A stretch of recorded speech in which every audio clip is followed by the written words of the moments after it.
Hello, I'm Bill, and first of all, I'd like to thank Conrad and Dr. Debbie for recruiting me to speak at your club, so I appreciate it greatly. I'd also like to thank CCINs, do a lot of work with those guys, great to deal with. And Excess Scuba, we get a lot of our equipment from Excess Scuba. And of course, last but not least, the diving section at Home Depot. I do a lot of shopping for time here. Bill, move the mic a little ways away from your face. There you go. Perfect. A little closer. Okay, brother. You're good there. Oh, there we go. Very good. Okay, so if you were with our team, you get to ride on this beautiful boat here. And right here, you see what's called a Stokes basket stretcher. And this is how we easily lift the patient from the water into our rescue boat. There have been a number of people here at the club who are either current members or former members.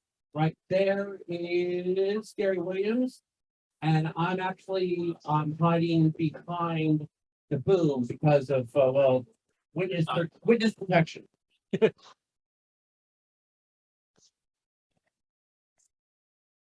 Is that going to the next one or? The pointer, isn't it? That's Nope. the pointer. Oh, wait, which? Is it Yeah, on? the pointer. You want to use? Oh, Here, let me just make sure we're. Try again. okay. All right. And as was said, I'm a certified emergency nurse, and I was assistant instructor for scuba at the infamous sports related. Ah, that worked. Okay, So we're good. we do water ski racing and we do boat racing. Water ski racing, well, that kind of looked exciting. Exactly. These guys are on a ski that's 7 foot long, an inch thick, over 5 inches wide, and weighs 10 pounds. Why? Because they're going 75 freaking miles an hour. That's why. Wow. They need something to flatten out the bumps. Whoa, The boat, this is a slower boat, and this boat could do 90 miles an hour without a skier and 80 miles an hour with a skier. See the little rope here? This is the little rope right there. So 200 feet behind this boat is the water skier who is following this crazy guy jumping the waves. There's skiers. Is that the right? Oh, no. Skiers. Skiers. There we go. Skiers. So the skiers, again, are running 200-foot rope. Depends on the speed. They are skiing. They actually have a 75 mile an hour maximum speed. 75 maximum. Unless you go unlimited, then it is truly unlimited. And these guys will do over 100 miles an hour. Their marathon speeds races, 50 minutes, hanging on for dear life. A lot of these guys also do the Catalina ski race as well. And we are so close. Last time, the boat that was pulling the skier splashed our rescue boat with water. So just think about this. You're on, anybody get broke down or pulled over on the freeway before? Sure. It's hairy. This is what we do for 8 hours at a time on the water. Is people going by us at 80 miles an hour, only one lane away. As you can see, these guys need to be really good with the boat. Look at how close this guy is, and heaven forbid, he eats it. So we've got a specialized helmet. We've got a life vest, which is incorporated into a wetsuit. Would really suck for us as divers. And then you've got a special harness where he's holding the handle behind his back. You can lean in on it, because to do this for 50 minutes, that's not gonna work. And then every once in a while, they'll step off. We were at one race, guy was doing great. Finish line. Like a starfish. The guy cartwheels into the water, which is why until everybody has come off plane and it's down in the water, we watch these guys all the time.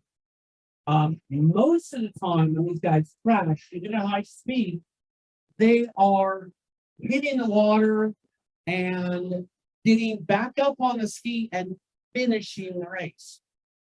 Occasionally, someone will not finish the race because remember I talked about that nice, big, thick, wide, heavy ski. Sometimes when they eat it, they eat the ski. So yes, so we have transported patients to the hospital to get for multiple facial fractures, secondary to that. Go on to boat racing. And these kind of boats, look at there, they're kind of small, little tiny outboard, things about 10 feet long. 2 people can pick the boat up with the motor. They weigh like nothing. But these little guys can go up to 50 miles an hour. But they're really close to the water. When they fall out, we have the option of whether or not to put them in our basket stretcher and immobilize them because they're less likely to be injured. Well, sorry, wrong picture. Well, every once in a while, these guys will crash. And the last race we had it, the guy comes around the corner, big wave there from all the boats turning up, stuffs the nose into the wave. He goes out that way, and the rest of the boat, from the force of the engine is instantaneously stopping, breaks the boat in half. So it's like, whoa, okay, no. You're coming with us on the boat. And it's like, oh, I'm fine. It's like you can't tell the adrenaline wearing off. So we transport him into the shore, and I look at the paramedics and they're going like, he says he's fine. They go, he broke the boat in. They're going like, oh, I guess we're gonna hold on to this guy for a while. So that's an optional where we determine whether or not the person is hurt. And it's optional whether we put them on the spine board and transport him ourselves. This, as you can see, is not optional. When somebody makes a crash like this, Oh my God. exactly. Oh my God. So this kind of a crash, we're done. Big boats, everybody, even if they say, oh, I'm fine. And it's like, no, you're not fine. It's like you're missing half your leg. No, you're not fine. We put them in a spine board and in a basket stretcher, and then use our little plane to put them up on our boat. So we see on boat races between 2 to 4 crashes as an average. So boat racing, somebody is always crashing. So luckily for us, it's mostly just practice and holding our skills, and the majority of people are unhurt. Now, all the pictures I'm showing you here, there were no fatalities. So that's for a lot. I won't show you any really gory pictures. If you come out to the car later, I'll show you the dark. Boat flying over the guy laying on the water. Is that? I thought it was awesome. The boat went flying over a guy that was laying on water. It's gravity in this case is a really good thing. A lot of times, gravity and all sorts of other physics kind of things, centrifugal force, that kind of stuff, usually crosses the boat driver out away from and clear of the boat. So it's not like they get hit with that boat again as well. So usually it's just they hit the water. There is a risk though. And a lot of these people wear what's called cut suits, which have a lot of tail ornament, because it is a risk that you crash or you fall and the race is still going. They're trying to get everybody stopped. you could be struck by a boat while you're in the water. And that's probably as bad as the great white shark attack. It's really messy. The colors are very sharp. This is a picture taken at Long Beach Williams Stadium. We're gonna be there August for that race. So these are a lot of different classes of boats. This is an inboard boat, an inboard runabout. And every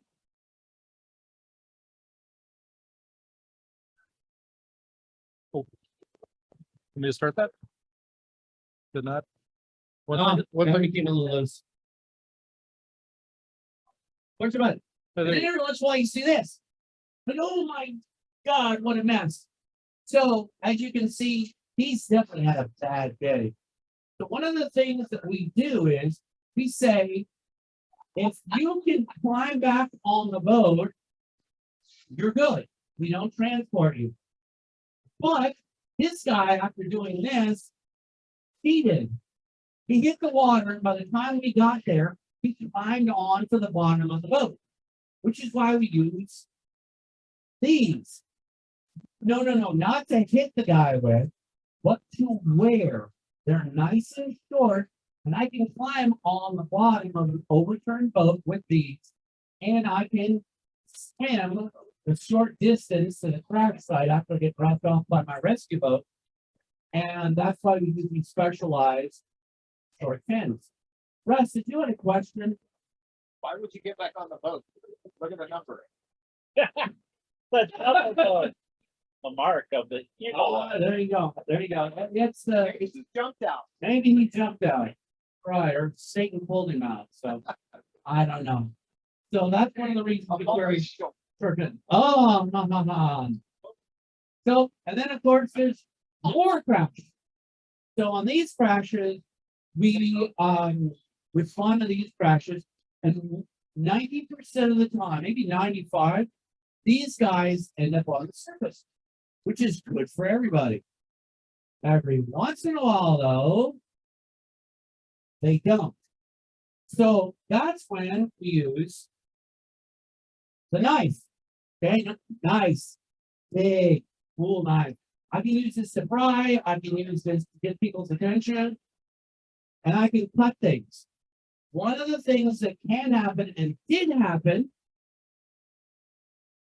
guy doesn't come out of the boat. Why? Because it Seatbelt? Seatbelt. almost. Harness. These boats do not have seatbelts because if it flips over and you're in a seatbelt, it's really hard to breathe and get to the surface. So this guy had a life jacket on, and his life jacket caught on the steering wheel. So not all this is oh shit for everybody. We're like going like, okay, why is it not on the surface? Why is it not? Binoculars, why is it not? We're hauling ass over there. Why is it on the surface? Why not? And that's why we carry cutting tools. In this case, it was cutting the life jacket off. So we have to always consider and plan for crazy stuff. Like, wait a second, how could this happen? Cracker boxes. These boats were made in the 40s. They got a big ass engine in the front, two guys behind it.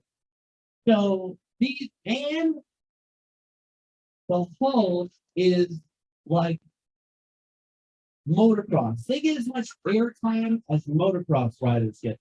These things will bounce all over the place. And so, like, this is one of the more stressful races that we're watching. We got 4 people on the boat. We got a driver. We got an EMT. We got 2 rescue divers on the boat, ready for action. And it's like, and everybody is glued to these guys to watch what is going to happen next. Cue the video, Scott. And this is going to show you how fast it can happen. Do I need to go back to the as To that video. That's fine. this one? And let's do this. Thank you. How do we make that on the screen? We don't easily, because I didn't know it was a separate thing. Hey, give me 1 second. This is the only separate one. Okay, Yeah, okay, Father. So anyway, so what happens here is that now two patients, most of our races are done with 2 rescue boats.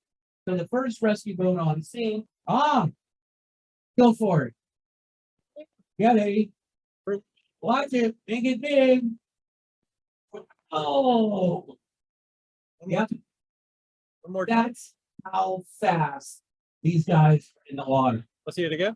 So I hear a yes. We're gonna hear, yeah, more crashes. Oh, neither one of these guys was seriously injured, but we transported both to the shore to be checked out by paramedics. What about the boat's fine. The boat's just gonna bob there and it will, somebody else will pick it up later. We pick up the people. We usually don't pick up the boats unless the boat sinks. We'll talk about more of that later. 1 second. So those are fun because now everybody gets in the water. If you're the first boat on the scene, the divers are in the water, the medical person's in the water. You try to figure out who's hurt the worst. You're putting your backboarding and best treating both patients and then taking both of them to the shore. So that's one of our, and they crash a lot. Usually there's one cracker crash not every race, really. These beastly boats, again, were made in the 40s. These guys are racing these crazy vintage boats. They're going That's to a button. There's button. And now we come to what could be deemed, in my mind, the most stressful boat class of all. So this guy is in this little hatch here, and he's driving this boat, which has a tendency to flip over when it crashes.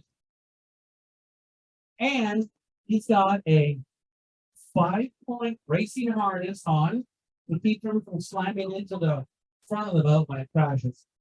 He's got a helmet. They have a never straight system. And a removable steering wheel, just like NASCAR, so you can get out quickly. But what doesn't he have? Air. It is not a requirement that he have his own air system. Because some people will have a hose on an octopus, and anybody who's ever had to share air here knows how much fun and stress that is. He's got it hopefully secured in the boat. So the boat crashes 60, 80 miles an hour, goes upside down. He's got to have the composure to grab that octopus, stick it in his mouth while he opens everything and comes to the surface. Sometimes he does. Sometimes we end up going underneath and sharing air with him while the other person undoes the seat belts and helps get him out. So another tool which we have, so we all carry 2 cutting tools. This guy, call it what you like, shepherd's crook, razor line cutter. This ain't no puny trilobite, okay? Those are all cool when we're diving and we got some, oh, we got a little monofilament line. No, this big bad boy cuts seat belt. We get it 3 times. This guy's upside down. The first diver has given him this his octopus. Oh, and not just any octopus. No, we give him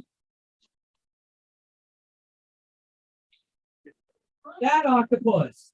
1, it's long.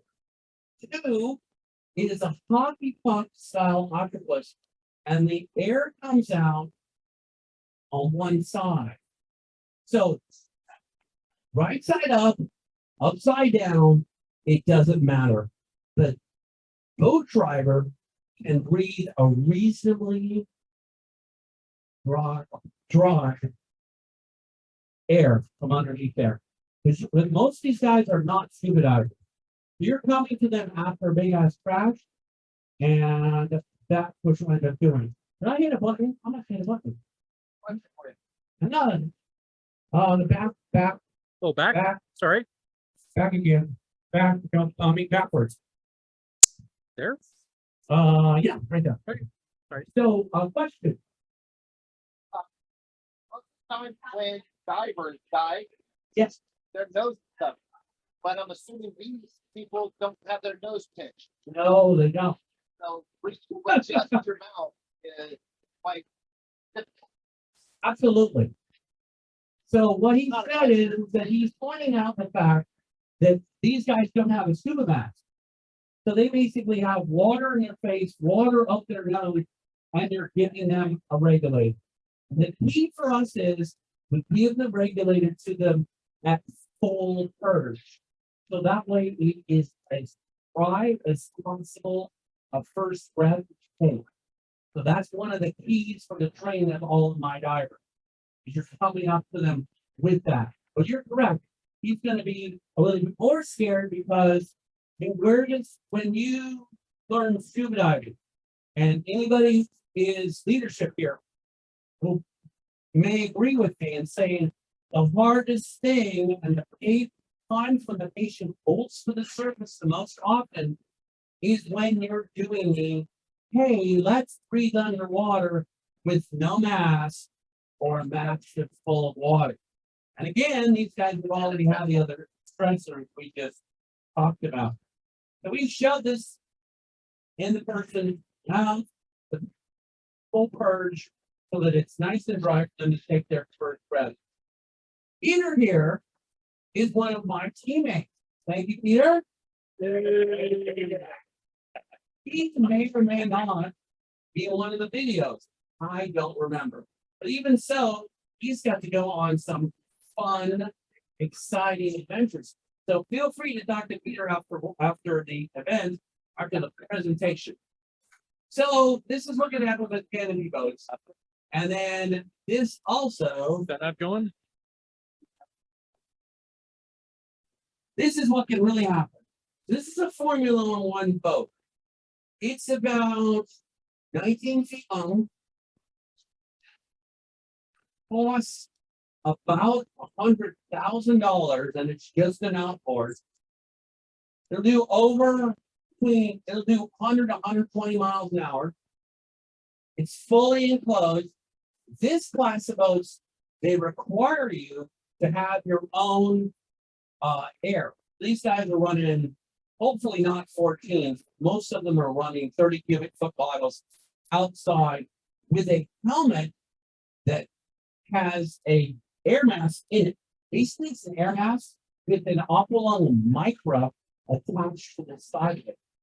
So it's fairly simple. Crazy expensive, like over $1,000 for a helmet with a micro in it. But that's how it goes. This boat, there's another boat similar to this. Guy made out of all carbon fiber. The whole thing weighed with the motor 1,000 pounds. That's it. Very, very cool boat. Then the go. Next. I mean, they can fly when it goes back. They do fly, and sometimes they don't land very well. So what you're seeing here is you're seeing a helmet, and the purge is right over here. And this is how the helmet, the mask, fits onto your face. So one of the first things as divers that we do is we go down, it's underwater, and we go very fast, and we hit the purge button to make sure there's not air in it. If he has air in it and he can't make it to the surface because his hose is stuck, his hose is not long enough or whatever, then we can hook into his air supply with this little gizmo here. So now he's breathing off of my tank air. If you see this here, this is a T valve. We connect into this here. That part goes to the driver's helmet. and this part goes to the air in the boat. So we don't want to disconnect the air from the boat because then now he's holding his breath. And that sucks. So we connect it here and then we release here, and then we can take him up to the surface in a controlled ascent so he doesn't embolize. Because all these guys are being scuba underwater, greater than 4 feet, which means they are at risk for arterial gas embolism. Thank you, sir. That not going? Okay, sorry. And this is what you really don't want to see. You're like, okay, now we're done. Okay, now we're going in.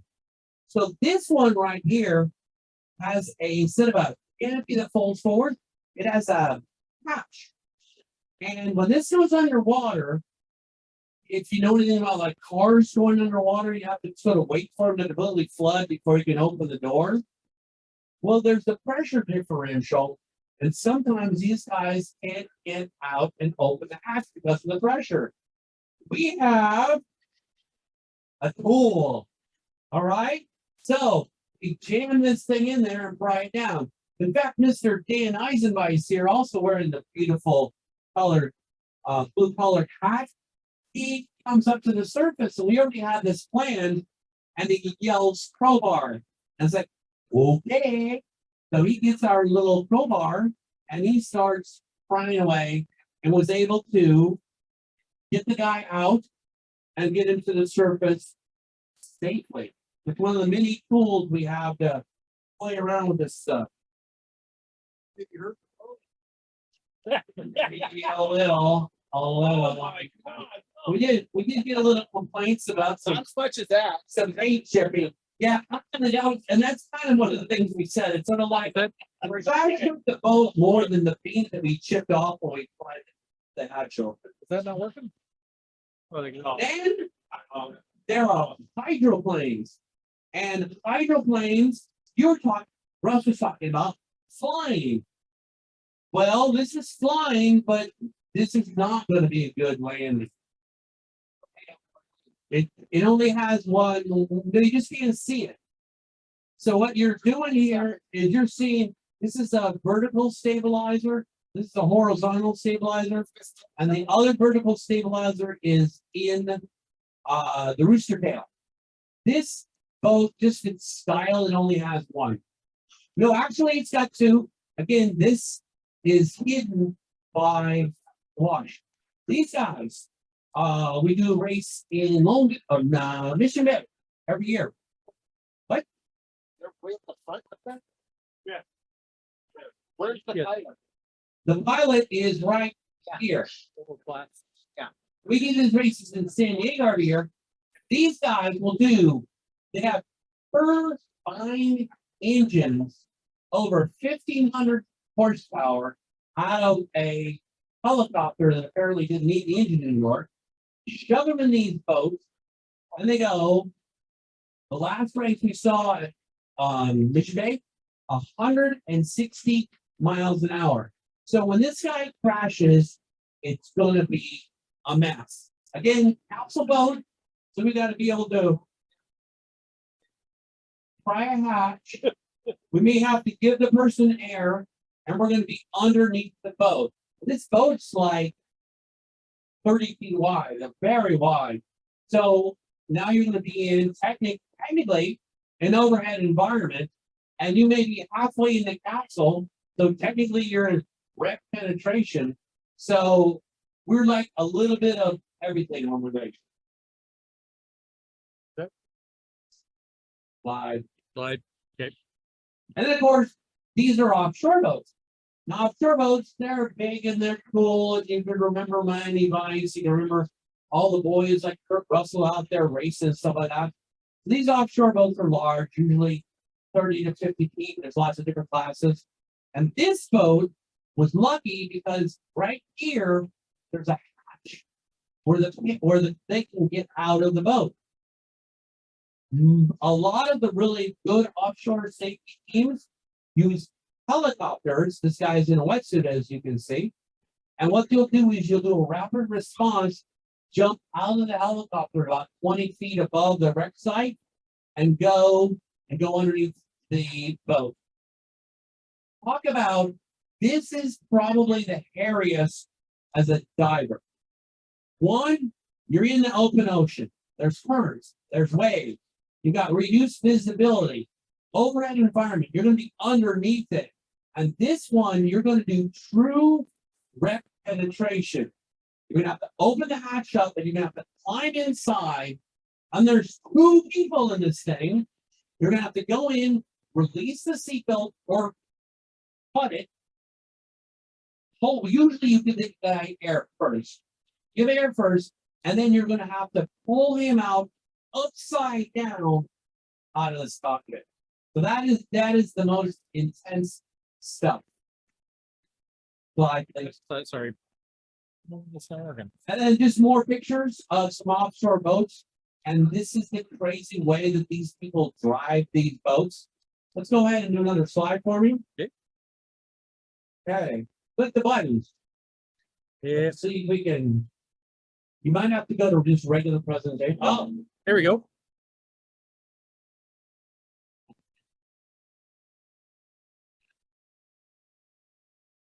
watch that boat.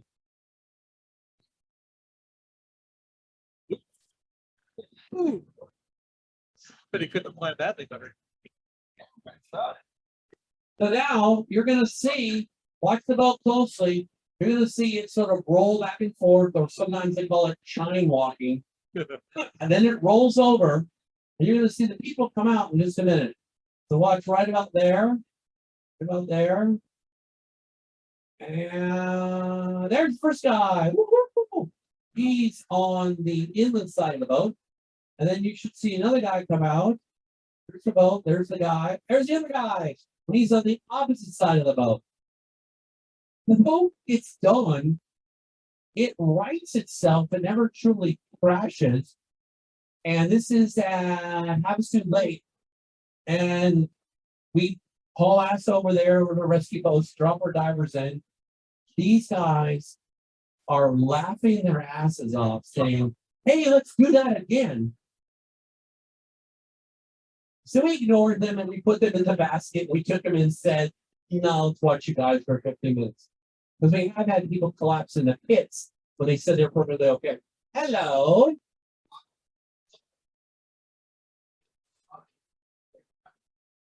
Yes. So he was asking if the throttles are spring loaded. So yes, you need to do purposeful holding on to the throttles. The reason why stop this. Okay, sorry. So the reason that there's 2 people in the boat is one guy's steering, the other guy's navigating so you don't get lost. And he's also controlling the throttles. 1, because you don't want to go flying too much. And 2, if you come out of the air, you can overspin the engine if you back off of the throttle so you won't ruin the engine or break something. You can Let me go back up. begin to that one. So go back to the regular slideshow. Oh, go back. Okay, sorry. And go back to regular slideshow. Yeah, sorry. And move more forward. There we go. Okay. And then there's special circumstances. And this is a highly detailed firefighting instruction. All right, you got all that? Now you're a firefighter. Oh, no, you're not. We are not firefighters. What we do is we suppress fires. Ask Peter, we have a story about that too when we weren't even at the race. So ask him later about that one. We suppress the fire so that we can get the driver out. Now, do I want the $250,000, $500,000, $1 million boat to burn? No, but I also don't want to get burned myself or blown up by explosions. And we let the fire department do what they do best. Next slide. So, video, click it right in the play button in the middle of that. See if it'll do it. This is a unlimited hydroplane. Actually, this may be a limited hydroplane. This is not a turbine power. This is a standard. Oh, do you see that little flash there? Oh, yeah. Oh, there we go.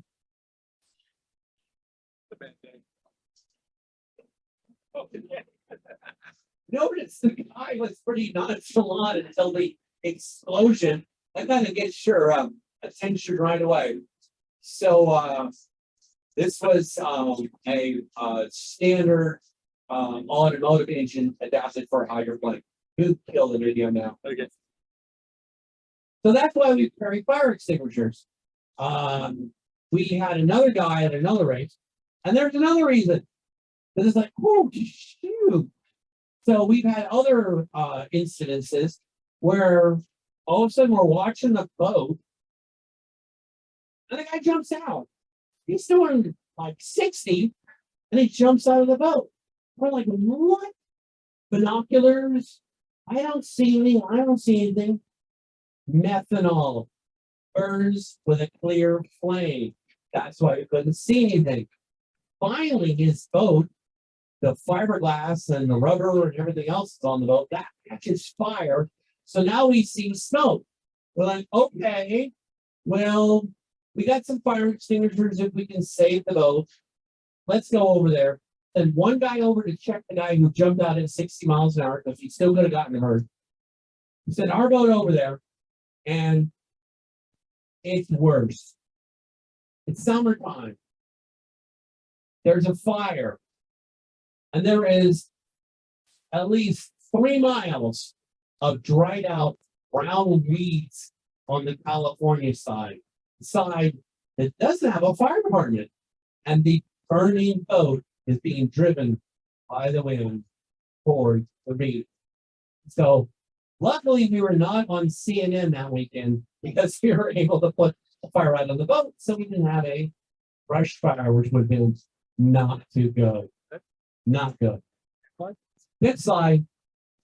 So, how in the world do you get this goofy silk stretcher onto the boat?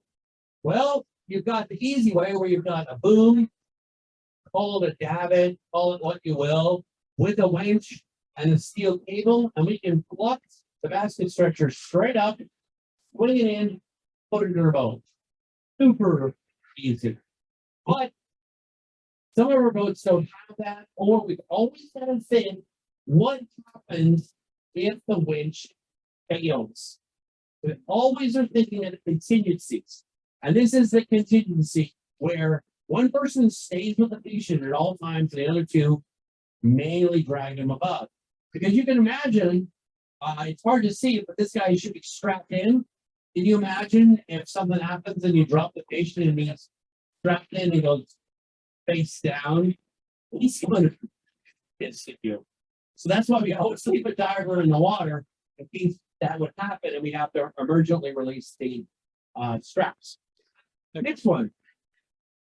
And then, of course, there's transport. So once we get them onto the boat, we put them in the silk stretcher, which is that orange thing here, and we transport them shore.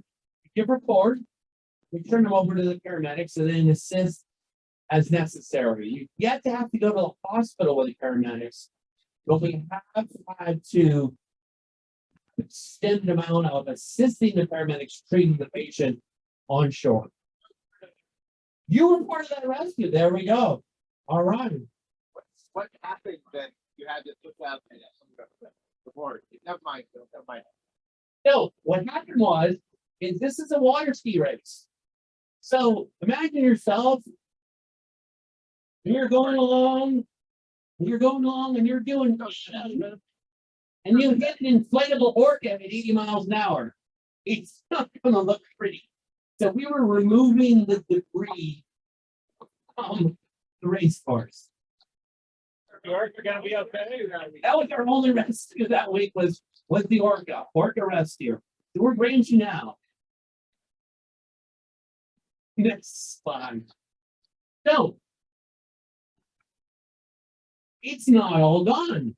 We got to see what? We got to be on a boat, yeah, outside, yeah, on the water, yeah. We have to watch exciting boat race or water ski race. Maybe we got to do a legit rescue. Very cool.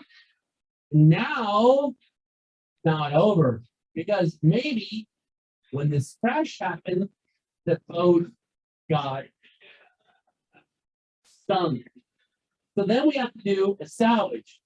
So then we're talking about balloons, which are inflatable, lift bags that will go down and place on the object, on the boat in this case.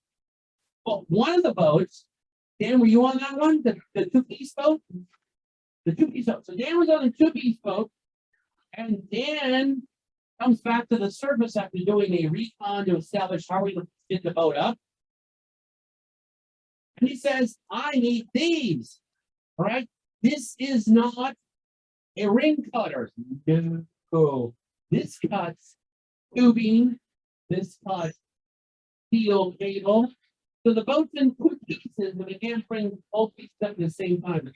But Dan goes down and he cuts the fuel line, he cuts the electrical line, and they also cuts the cables for the steering. And then we brought both pieces of the boat up at one time. Now, sometimes during the race, you can't get the boat right then and there. The race keeps going. So what do? You put, what might you put on the boat? A marker. What kind of marker? A pellet float. We put the pellet float on the boat, and this is what's left of a pellet float, which is run over at 80 miles an hour. So not a whole lot. So luckily, we had side scan sonar on the boats, and we found the next boat. No, we never found. Yeah, and we charged racing organization for that. One of the things that I forgot to mention is that you're coming up on a boat. It's upside down. This guy with limited visibility, and you're coming up to the canopy. He's upside down. He might be a little reassured if you have a diver that he can notice. So we use mask light, which is the most freaking irritating thing for anybody else in any other circumstance. Maybe lobster diving, because every time I look at somebody, you're blind. But for our purposes, we keep them on our mask so that we can see inside the cockpit and so that the boat driver can see us and is a little less stressed, noticing, okay, there's somebody out there who hopefully is going to get in here and pry me out of situation. Next slide. So we have a lot of various equipment. What I have here is I have a typical BCD. We've got a 40 cubic foot cylinder, not too small, not too large. We've got the 7-foot octopus with an LPO and a connection. We have a tourniquet, a pair of scissors, and then what used to be in here, which is right here, is we have a cutting tool for our seatbelts, and then we have our big ass knife, which is both a cutting tool and a pry bar and a hey, we're here bang on the outside of the capsule signaling tool, all in one. We talked about the short pins already, because basically we have to be ready at an absolute moment's notice. You do not have time to put your shit on when the crash happens and they're driving to the crash.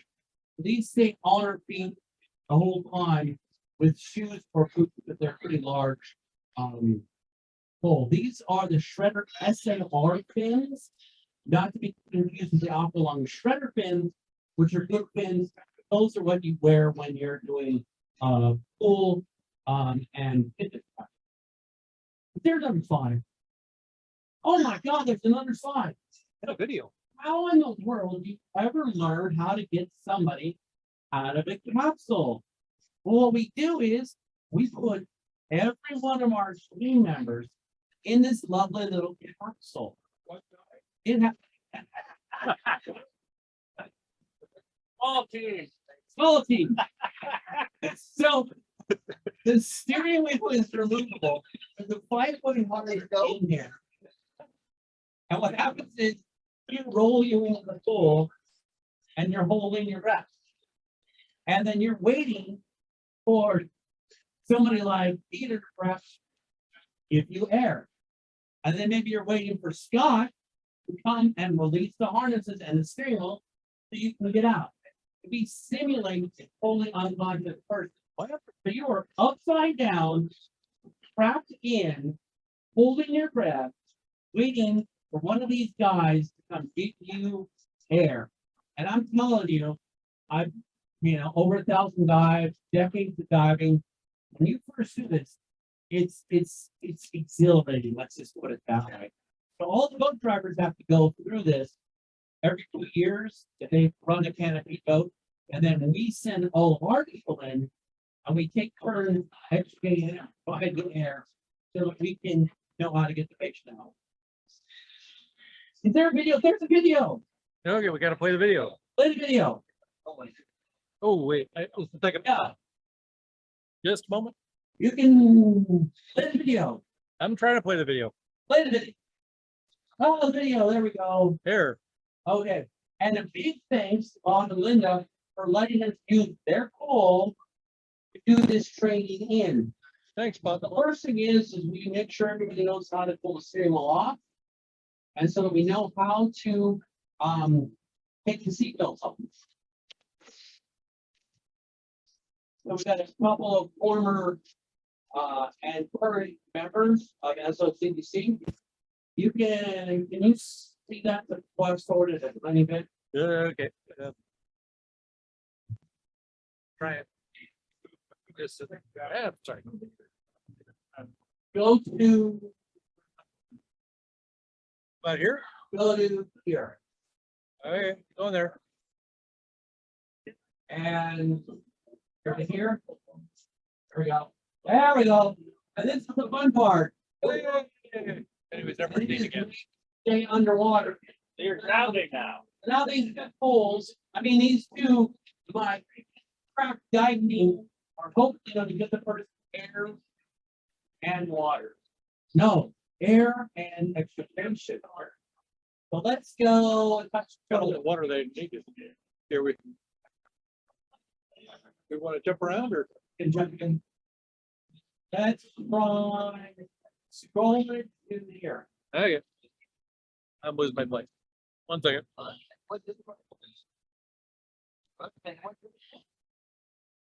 Scroll again.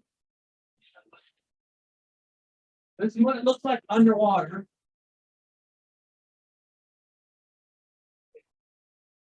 Oh, Hey, that? That's Dan. Stan Eisenbach's taking the steering wheel to make sure it's good. Watch the look on his face as we go. And then look, there's Gary Williams. Oh,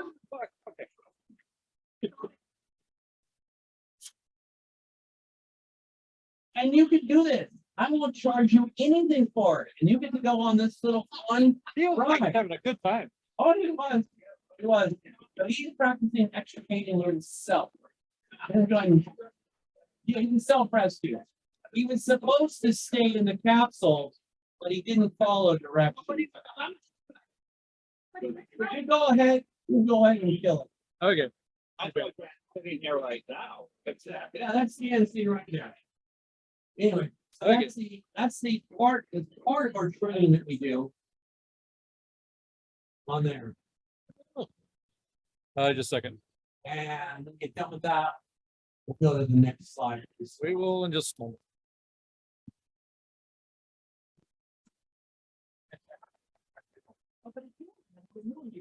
And one more slide. 1 second. Here we go. One more slide.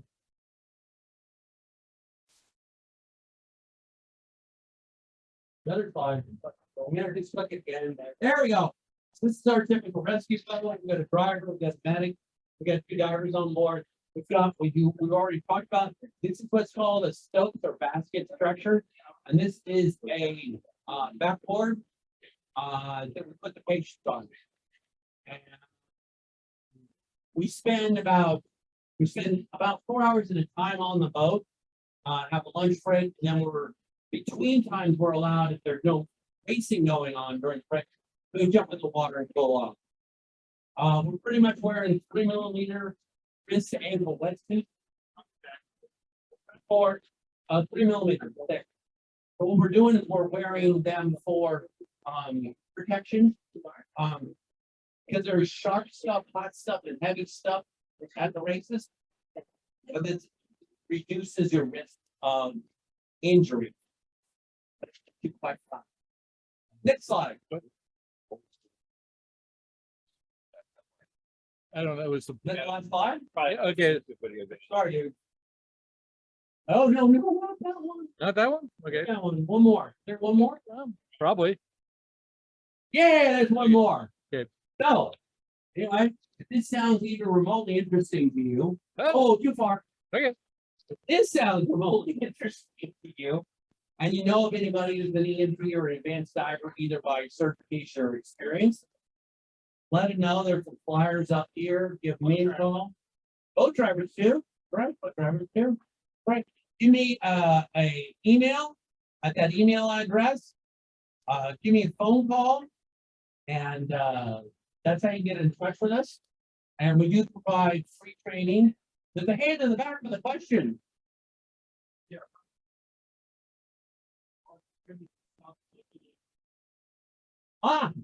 So, because he said the B word, volunteer. So our goal is to have our team members have as minimal of an investment in doing this as possible, especially for the first two events, because it turns out you may not like it or whatever like that. So we provide also called the bar. We provide, yeah, it's 9. We provide second cutting tools. We provide short fins. We provide mast lights, and we provide the big long hose that you attach to your regulator, and we provide 40 cubic foot cylinders. We even have a couple of 3mm wetsuits, which we'll lend if you don't have a 3mm wetsuit. So yes, we're a little too tough. So your investment, if you're an advanced diver, you pretty much got most of your own shit anyway, is pretty much still. But your investment is 2 weekends or 1 weekend, day race. And then you can come out and say, oh, well, this is great. I'm signed up for 5 more races. And I want my own octopus or whatever. Boom. But it's almost pretty much it's an investment of your time. 1 race, 2 days, and see if you like it. Yes. You have to be rescue certified. No, but it is highly encouraged. Encourage everybody for rescue certification because it makes you think, when I'm diving, I'm thinking about me. Hopefully I'm thinking about my buddy here that's underwater with me. That's what I'm thinking about. Rescue has you think about outside yourself. Rescue has you think about how can I help somebody else who's having a problem.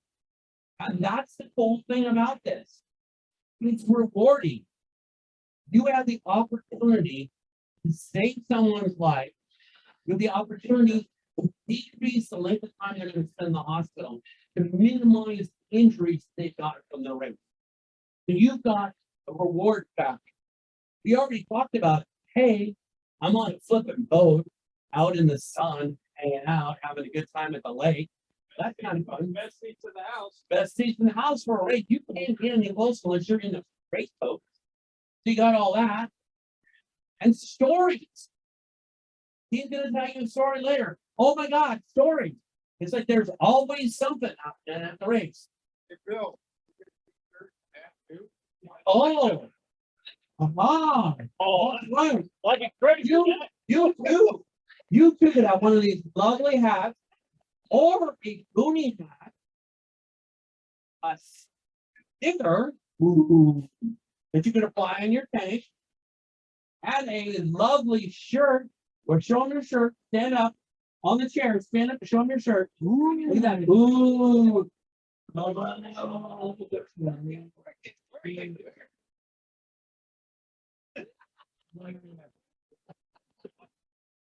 Wow. So, in fact, we can put another bucket up here, and if anybody would like, you can buy a raffle ticket for $1, and you'll get a free hat, a free shirt, and a sticker. You'll need to pick them up at Parker, Arizona, and attend the race that. That kind of thing. So, what about lodging? You get double occupancy. You and a complete stranger can share a room together. And you hang out. Wow, does that sound like fun? What a great way to meet people. What if you get hungry? What if you get hungry? You better bring some food on the boat or you're going hungry. So Saturday night, I buy dinner, better like Mexican food because that's my favorite. So for lunches, usually the sponsor of the race covers us for a variety of different kinds of lunches. Breakfast, that's at your own. That's on your own. A lot of hotels have free breakfast. So that's covered, that's covered. What is the biggest issue though? Gas. Gas. Oh my God. It's out there. Round trip fuel is covered. We encourage and sometimes we have carpools available. Yeah. But I think your car alarm is going off, sir. You should go outside and check. So yes, you can sometimes either have a carpool or be the provider of a carpool, and the fuel is covered for round trip.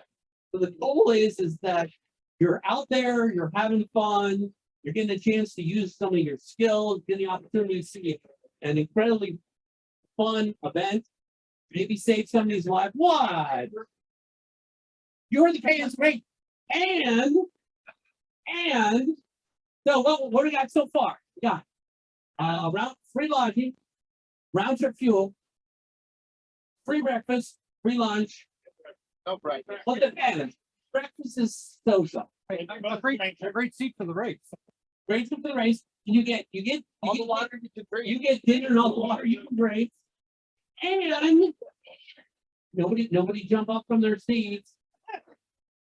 A whole $100 to spend on whatever you want for the weekend. The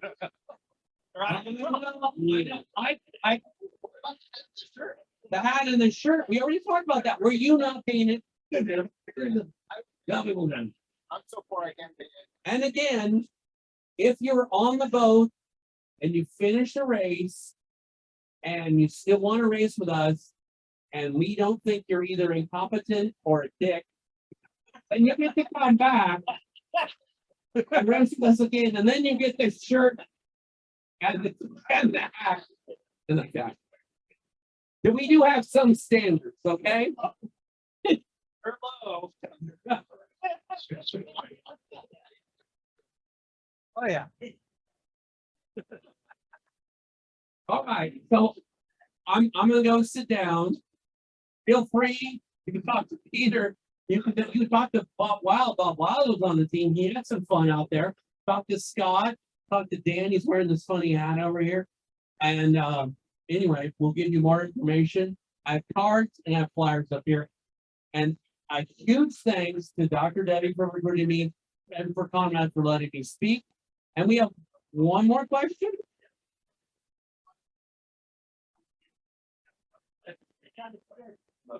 I'm gonna make you sweat your ass off, buddy. All right.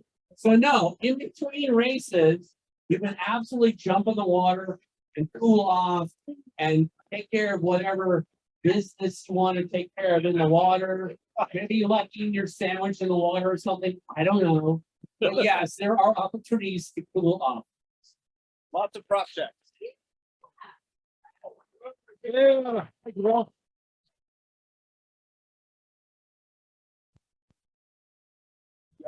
Bill Maley, everybody, round of applause.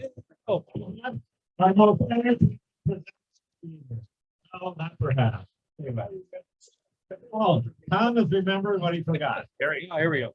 Remember when I couldn't remember. Oh, one second. And also, I'll have to know what days you're gonna be diving.